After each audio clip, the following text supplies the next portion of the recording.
Hi all, my name is Haley Comet and welcome to my cosmic corner of the internet where we discuss all things astrology. And today, natal moon phases. Yes, I'm so excited to discuss what it means to have each of the moon phases coloring your chart. As an astrologer, this is one of the first pieces I look to in a chart to understand the tone it sets over the native's chart and by extension, the native's life. So we'll be diving into each of the moon phases, how to find it, and giving you empowering mantras and visuals around your moon phase. You can harness it for all of the power and potency it holds. Before diving in, if you could do me a favor, like, comment, subscribe, turn the notifications on at any point while you watch this video. If you find any value in it, that is, of course, it really helps me keep these cosmic videos coming. And without further ado, let's get into the video. So, step one is obviously finding your moon phase. Most chart calculators don't mention it right away, although you can look to aspect to begin to deduce what your moon phase is, some more than others. So if your sun sign, your moon sign conjunct, they're in the same sign, you are a new moon baby. If your sun sign and your moon sign oppose one another, you are a full moon baby. If you have your sun sign and your moon sign makes a square aspect to each other, then you are either a second quarter moon and a fourth quarter moon. And that's important, whether the moon is waxing, whether it's building, or whether it's waning, whether it's shedding light. So you'll know that the full moon was waxing, you have a second quarter moon, if your moon sign follows your sun sign in terms of the typical zodiacal order. For example, you're a Leo sun and a Scorpio moon.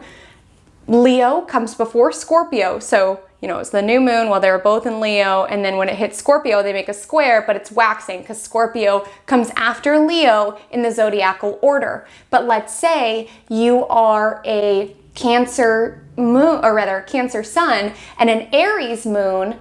That Aries precedes Cancer, so that is a moon that is fourth quarter because it's waning before it preps for the next new moon. Because with some of these aspects you can tell, but if you do not know, I would head to the website astro-charts.com, or you can always Google moon phase calculator to understand more about your moon phase. Because sometimes I've had clients where, let's say they're a Gemini sun, a Gemini moon, they're like, oh, I'm a new moon, but then you look deeper at the degrees and the moon was actually still balsamic, it was in the last phase. So it's important to gain more clarity by double checking with a calculator. Now that you've found it, I'm going to take you through the entire moon cycle. I'll give you some mantras around each of the energies, some visuals, so you can really begin to understand what each of these moon phases represents and what that says about you and your loved ones if you want to listen for their moon phases as well. So let's begin where it all begins, with new moon.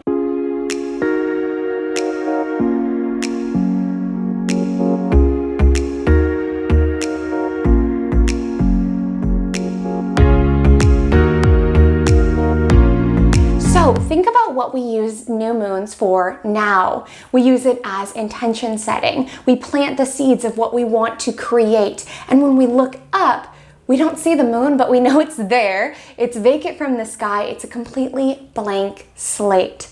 So, my new moon babies, you came into this world with so much imagination, and you're such a visionary, truly. You have this amazing creativity where you're able to fully envision things that no one else has even thought of.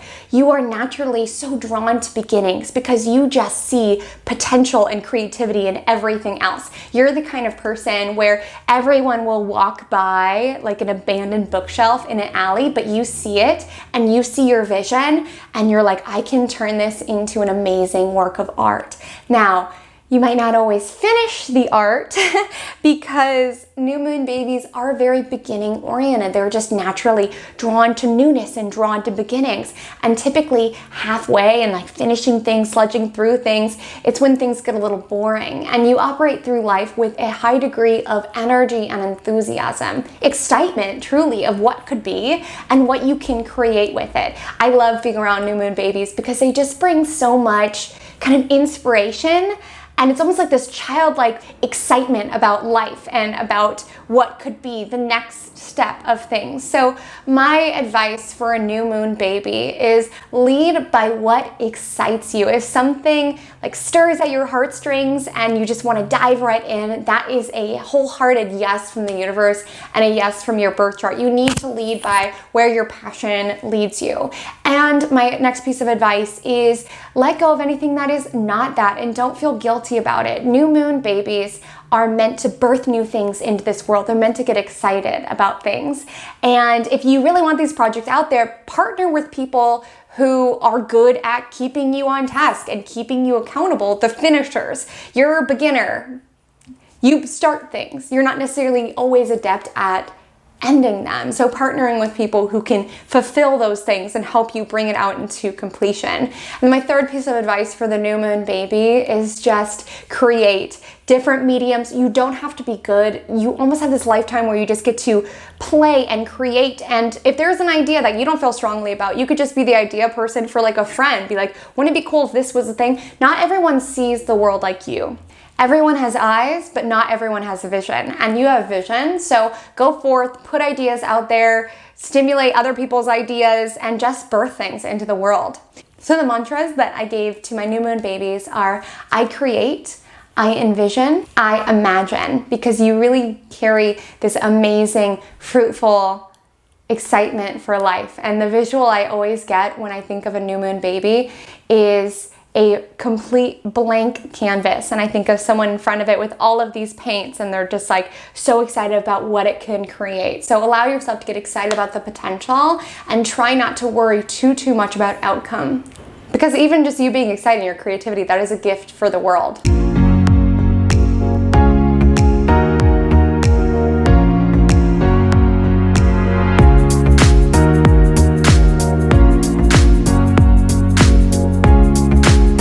Waxing crescent babies. So now the moon has began to show in the sky, and how we use this moon phase is typically this is when we begin to take action on our new moon goals. So during the new moon, we dreamt, we envisioned, we put all this stuff out there, and then during the waxing crescent moon, when there's a sliver of the moon showing in the sky, is when we have the support to go after what we want.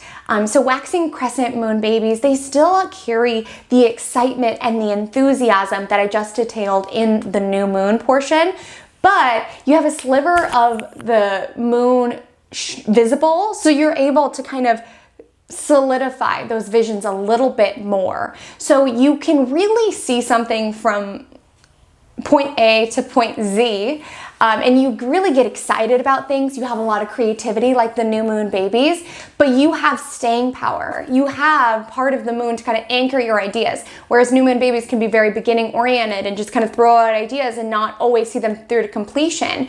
You, my friends, are gifted with this incredible sense of passion meets focus, because you get excited, you see the potential, you see the vision, but you're able to break it down into small steps and see it through. So my pieces of advice for my waxing crescent moon babies is A, really believe in your vision and strengthen your vision. Make a vision board of different things that you want to create.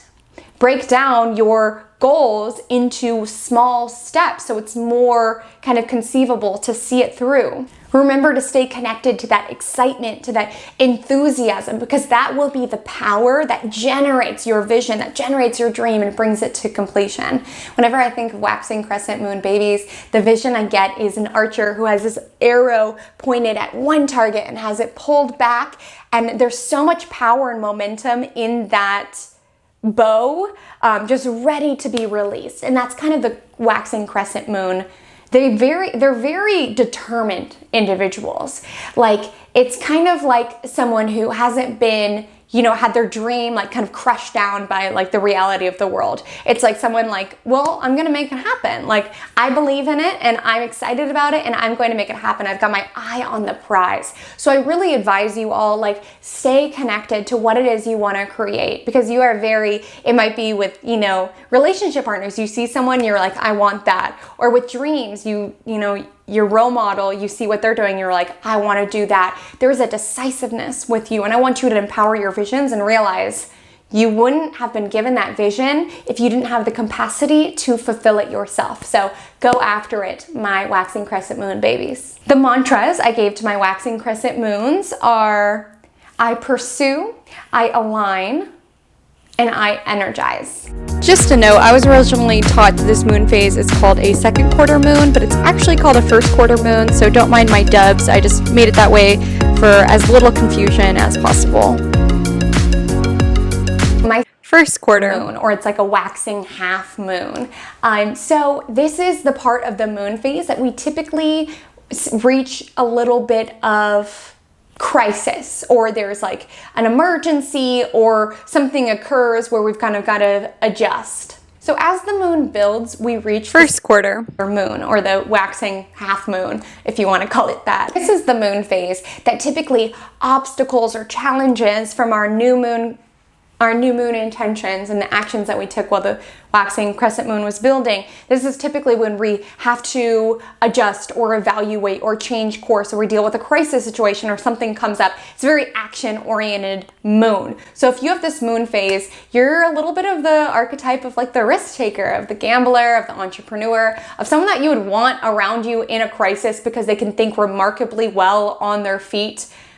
Even when everything seems to be going crazy, you thrive in action and adventure. So ensuring that you give yourself that in sustainable and healthy ways. Like, it's not always, you can get a lot of highs in life, and it's not always sustainable to be, gambling all the time just to feel alive, or go skydiving every Tuesday just because that's what gets you going. There's sustainable ways to kind of still inspire that action and that risk-taking spirit, but still staying safe with it.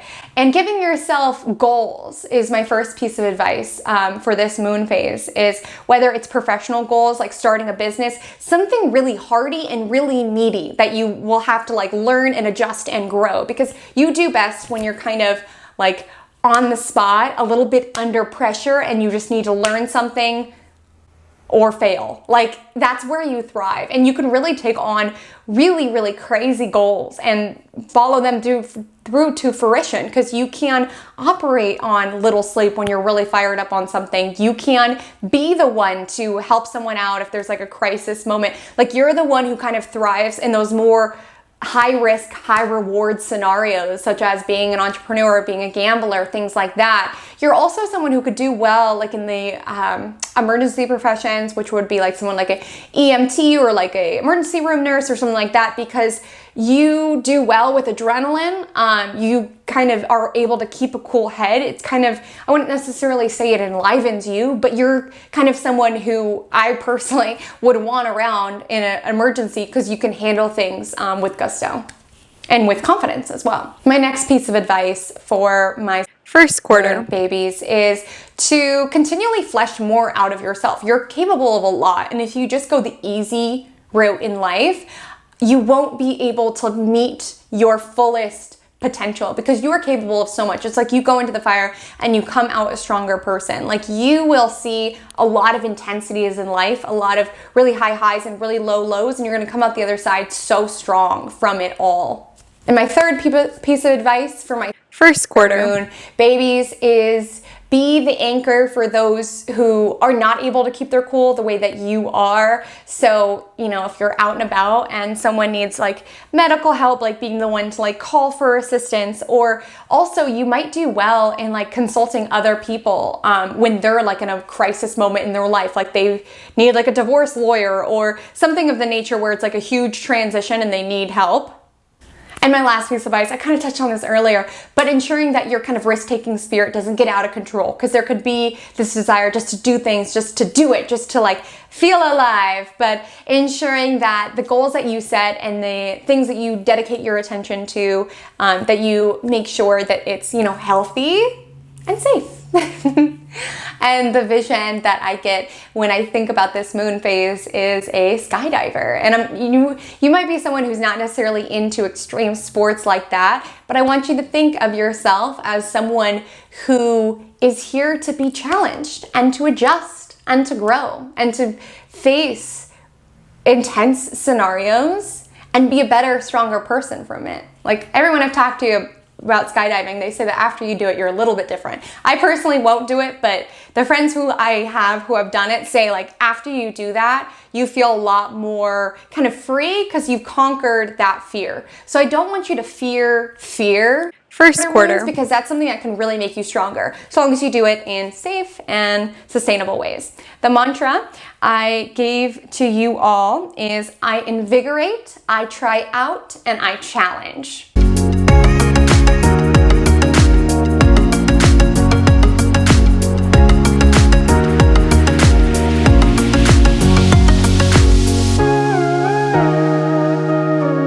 Waxing gibbous moon babies. So at this point in the moon phase, we've passed that first crisis point, and now we are waxing until the full moon. So you're born about maybe like 4 to 6 days before the full moon. And at this moon phase, it's a lot about improving and perfecting. So now we've had to adjust course. We had this crisis situation come up at the second quarter moon where we had to just kind of figure out what we're doing. And during the waxing gibbous moon is when we perfect and improve. We're getting ready for that final culmination, that full moon, and now we need to zero into the details and make sure that it's all ready to go. So you, my waxing gibbous moon babies, are gifted with just that detail. You are able to look at a project and see the ways that it is flawed. You are able to look at a person and see the ways that they are flawed. You're able to look at yourself and see the ways that you are flawed. You get my drift here? You're a bit of a perfectionist, and that is not a bad thing. Your gift for detail and your gift for improvement is honestly amazing because you notice things that other people do not. And these are critical things that people could miss. Like they're just about to turn in this project at work and you're like, you misspelled the company that we're pitching on the front page, and they're not even gonna look at it if that's not, spelt right. So your gift for details is such a gift. So I want you to empower that. Also, take it easy on yourself because you are gifted with this eye for improvement, of making things better, of fleshing more out of yourself. And that can make you really hard on yourself, honestly. So my first piece of advice for my waxing gibbous moon babies, because you were born at this moon phase where it's like building, you could feel like your life, you're on this precipice of like just on the cusp of something wonderful, just about to, reach this summit. And with this moon phase, it's super essential that you take improvement seriously, that you realize that, yes, we're given these lives, and why would we not flesh out our potential to our highest degree? Why would we not read the self-help books and go through the programs and learn how to meditate and do all the things that we can improve our mind state in our lives? So I really, really implore you as a waxing gibbous moon baby to take an honest look at yourself. Use that detail-oriented mind to look at yourself and be honest with the ways that maybe you are coming up deficient and the ways that you can improve yourself, whether it's your daily routine, your health, your mindset, whatever it is, taking time, and I would honestly implore daily to work on yourself to make yourself the greatest and the best person that you can be. My second piece of advice for my waxing gibbous moon babies is, by the same token, though this improvement, this feeling like you're just on the crest of something wonderful is a gift in your chart, I also want you to not go down this road of never enough-itis, because your moon phase is in this status of improving and perfecting, you could always feel like you're not good enough and it's not good enough because your mind is laser focused on perfection and on improvement. So I want you to be gentle with yourself. And for me, the best ways of going about this is ensuring that you give yourself kind of boundaries and goals. So for example, planning out, okay, I need to do these 3 tasks today. I meditate for 15 minutes in the day. I get this work project done, and then I'll feel good about the day. And being okay with being done with the day and giving yourself rest and relaxation. Waxing gibbous moon babies can get caught up like, oh, but I could do this and I should do this, and oh my gosh, I'm not where I need to be yet. It's okay, you're not where you're meant to be yet. This is a lifetime about improving, about being on this journey, and you don't need to be there yet. So being gentle with your own improvement and being like, okay, I've done, enough today. I'm happy, I'm content, I'm reaching my, my goals. I'm steadily working on myself, and that's enough for me. I don't need to be unhappy just because I'm not to the perfection ideal that my mind tends to focus on.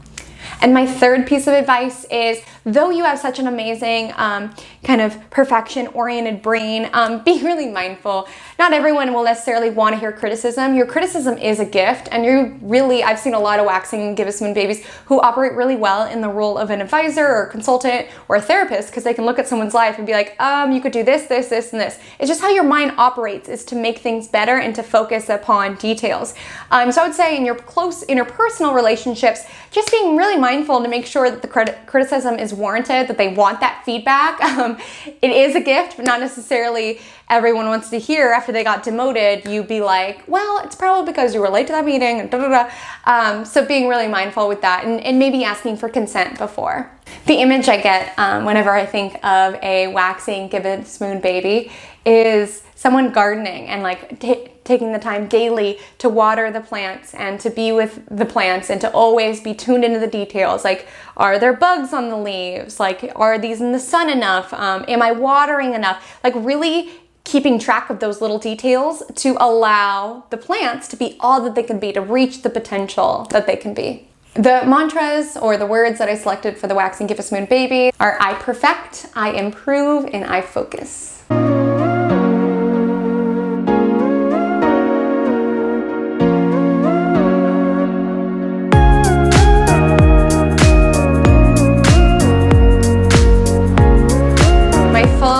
Babies, yes. I actually got into astrology because I learned I was a full moon baby. I was born literally at the peak, like it peaked at the minute I was born, of the full moon. I was like, that's kind of interesting. Maybe I should learn more about that. So I really have a soft part in my heart for full moon babies. I get you. It's not necessarily easy, and I'll tell you why. Typically, the sun and moon will be in opposite signs, though due to degrees, it won't always pan out that way.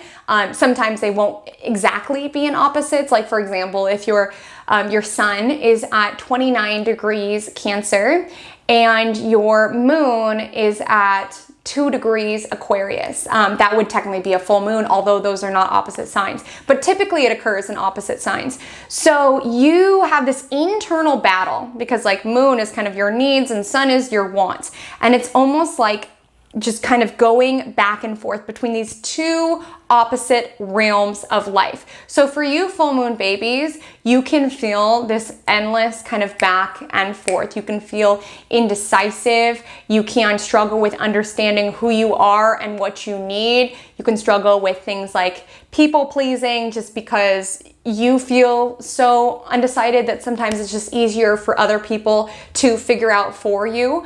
However, you are incredibly gifted with other people because you inherently understand opposition. And that's really what relationships, partnerships are, is the balance between you and me.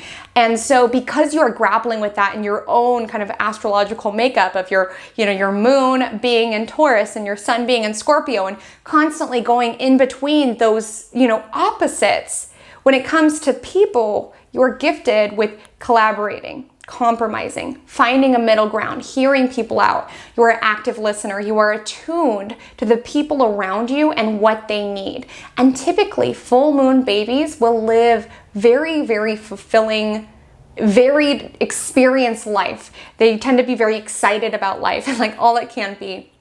And a lot of kind of the key portions of your life will be influenced by important people that come into your life. So you can be really gifted with people, attracting mentors at the perfect time, relationships at the perfect time, friends at the perfect time, that kind of usher in the next era.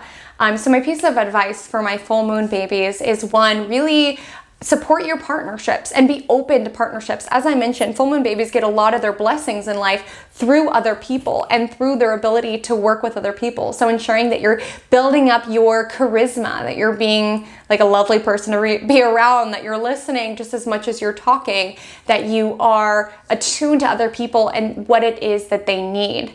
But my second piece of advice, while it's amazing that you're so gifted with people, to ensure that you're taking care of yourself too. Because full moon babies are constantly grappling with this internal battle of their own axis, they can often kind of prioritize other people. So they can stay in relationships too long because they value harmony. They can kind of squelch their own needs, desires, and preferences so as not to rock the boat. And they can allow their voice to be stifled because they don't communicate what it is that they need to their partner.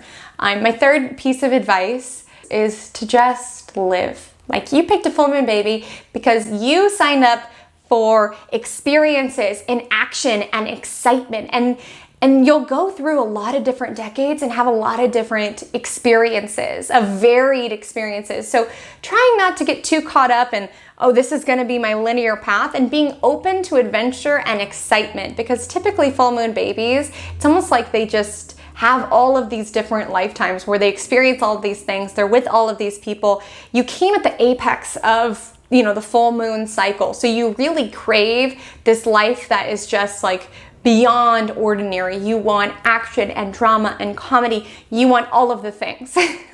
And the image I get whenever I think of full moon babies is a teeter-totter, because it's going in between what it is that I need, what it is that you need. And that's what makes you honestly really good at working with people, any sort of one-to-one relationship you're really, really gifted at. The words I chose for full moon babies is: I partner, I collaborate, and I fulfill.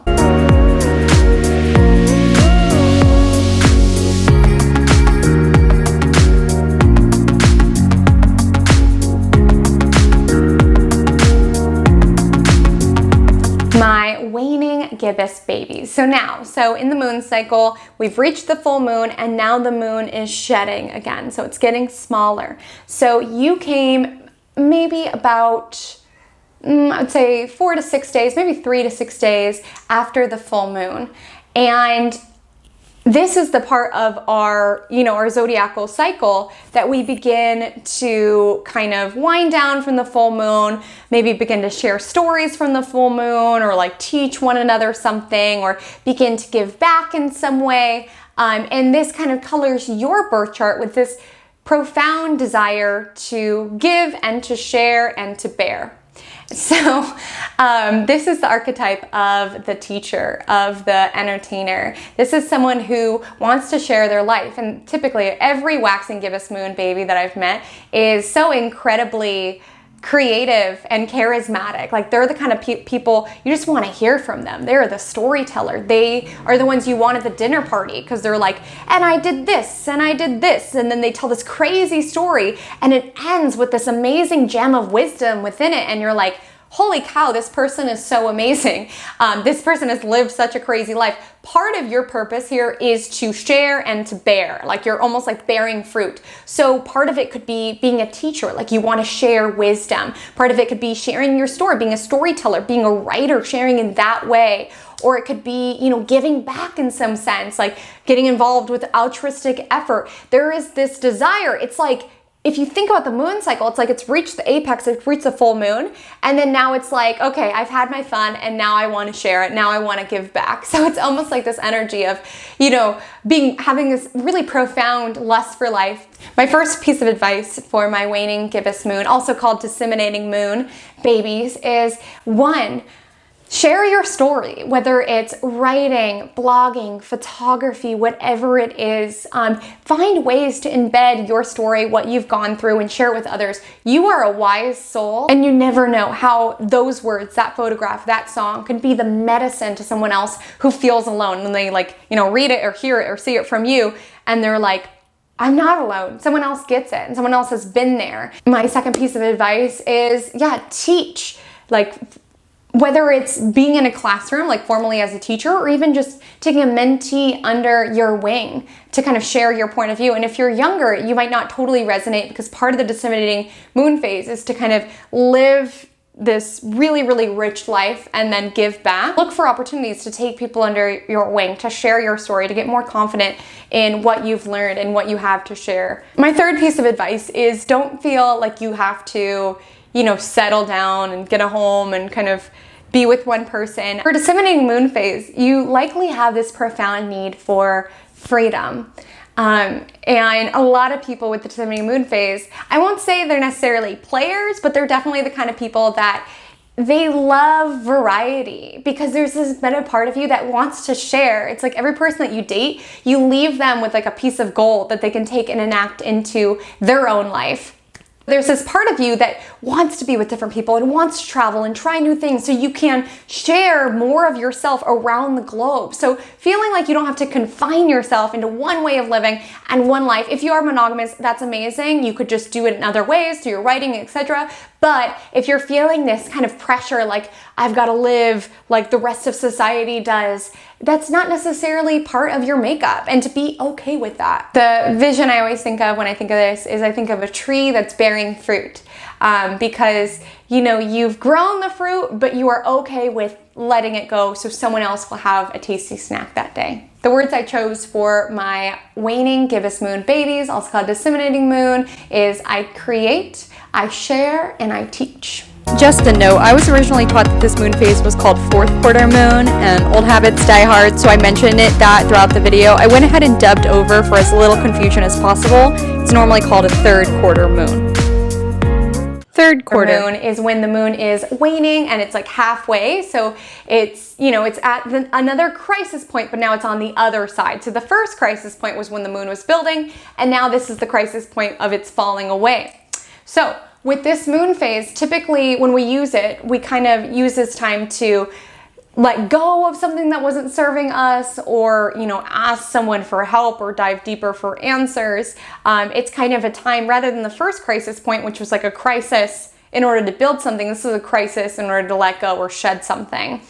So if you have this moon phase in your chart, you are someone who will not be necessarily satisfied by a lot of material success and worldly ambitions. That'll feel rather hollow to you. This is a very kind of spiritual moon phase that is searching for something deeper. It's like a crisis of faith. This moon phase is about asking deeper questions, asking, how can I serve? What is my purpose? What can I let go of? It's diving deeper into life. You as a third quarter baby have a deeper desire for life. You are likely not satisfied with material success and worldly ambitions. And if you're younger, you might not fully have tapped into that yet, because a lot of third quarter will have to kind of bloom later in life and then realize like the things that they thought were going to make them happy didn't make them happy at all. It's a moon phase where it's like you've gotten everything, but it doesn't really mean anything, because what is it that you believe in? So fourth quarter moon babies are often good in crisis situations, just like the second quarter moon babies, but rather than like, you know, life or death, like adrenaline pumping situations, you're really good at spiritual crises. So you're really good at, you know, helping people when they're going through a divorce or going through a crazy transition in their life, or they're questioning God, or they're questioning religion, or they're just having a really hard time. You're someone who can really help other people. And if you don't have a personal spirituality in your life, I invite you, I mean, if that's something that resonates, to dive deeper, because there's this desire of like, what does life all mean? What is my purpose? How can I serve? There's a desire to find something deeper in life. So I invite you to dive in and find that personal spirituality for yourself. My first piece of advice for third quarter moon babies is find a way of giving back that feels good to you. So there is this desire with third quarter to allow one's life to be more profound and something that helps and assists other human beings. So whether that's through altruistic efforts or through spiritual endeavors as a healer, finding some way to help other people, because that will kind of help you in grappling with those questions of like, why am I here? What does it all mean? My second piece of advice is making time for spirituality daily. This is another huge part of third quarter. And it's this really spiritual mark that it gives the chart of asking deeper questions and finding meaning within their life. So praying, meditating, whatever kind of grounds you and reconnects you to what it all means. And my last piece of advice is, you know, question everything. Just because someone else, you know, wants you to go down to a certain path doesn't mean it's going to be fulfilling for you. You don't want to be, you know, someone who lived your life for other people. So this energy has always felt like to me someone who really has to soul search in this lifetime to find out, what is it I stand for? What is it I believe? How do I want to serve? So ensuring that you create time to really ask yourself those questions. And when I think of this moon phase, the image that pops in my mind, I don't know why, but I always just see someone going off into the desert, and they're like a hermit, they're by themselves, and they're going off to just be with their own thoughts and to meditate. Because this moon phase has always struck me as very, very kind of spiritual, and someone who needs to have that crisis point of, you know, diving deep to reconnect with who they are and what they stand for. So also giving yourself permission if you need to go on a desert retreat. You have permission from Haley Common Astrology. Third quarter moon mantras are I pray, I serve, I question.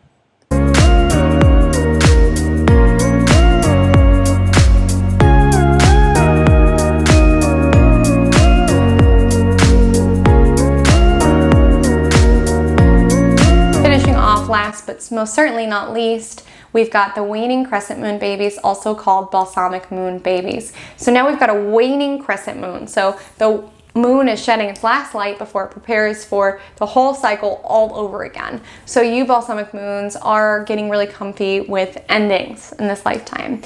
Typically, most with this moon phase are rather old souls, and they might have to come to terms with a lot of endings in life. So they might go through a lot of really, really intense but short relationships. They might go through, you know, some significant hardships. And it's kind of debated, but some astrologers argue that this is kind of a lifetime of closure and completion of past lives. So these, you know, short-lived relationships could be soul ties that you had from past life that you haven't wrapped up. And these intense scenarios could be, you know, karma that you've accumulated from last lifetimes. So allowing yourself to find this sense of closure and completion, to realize how free you can feel when you shed yourself from what weighs you down. You are an old soul, you are an hermit, and there's also a part of this moon phase that needs to kind of come within and rest and rejuvenate to be able to be out in the world. It's a very kind of solitary, spiritual moon phase about digging deep, asking questions about life, coming back to yourself. So my first piece of advice for my balsamic moon babies is find the good in goodbyes. For you, letting go, closure, and completion is one of the best things that you can do for yourself. You are not someone who's meant to be heavy down by a lot in this lifetime. And I'm not saying you won't have meaningful relationships and relationships that last a long time, but you are in this lifetime learning how to close out cycles and complete things. So if there's ever a time that something feels heavy or something just pulls at your energy, just let it go. You're learning about the beauty of letting go. My second piece of advice is to carve out time to be with yourself. So as I mentioned, this is like a hermit archetype, someone who can come back to self and feel whole in that and not really need other people to justify your own experience and your own life. So being really comfortable in seeking your own solitude. You know, alone time doesn't need to be isolating. It can just be solitude, spiritual reconnecting with yourself and coming inward. And my third piece of advice for the balsamic moon babies is to create a relationship with yourself, whether it's journaling or having things that kind of lift you up and ground you, because in this lifetime you'll likely deal with, you know, some closures, some endings, and just finding ways for you to come back to yourself, ground, reconnect with your soul, so you don't get totally lost in, you know, what occurs in your outside world. So the image I think of when I think of a balsamic moon baby is someone alone in a cave with like a fire burning, and there's like a dog right next to him, and he's just like journaling, like someone who is just comfy in his own space. I'm not sure why he's in a cave, but that's just always the vision that I get whenever I think of a balsamic moon baby. And the phrases that I chose are I shed, I reflect, and I let go. Friends, thank you so much. I love talking about moon phase. It's one of my favorite things in astrology. I mentioned this during the full moon portion, but the reason I got into astrology is because I learned I was a full moon baby. And I was like, what does this mean? So I hope you found some value in it. If you could do me a favor and like and comment if you did. Instagram handle is @HaleyCommentAstrology. I post a weekly IGTV show called Magic Monday that gives you day-by-day astrology for the week ahead, so you can work with the cosmos for maximum magic within your life. And until we meet again, drink lots of water and stay cosmic.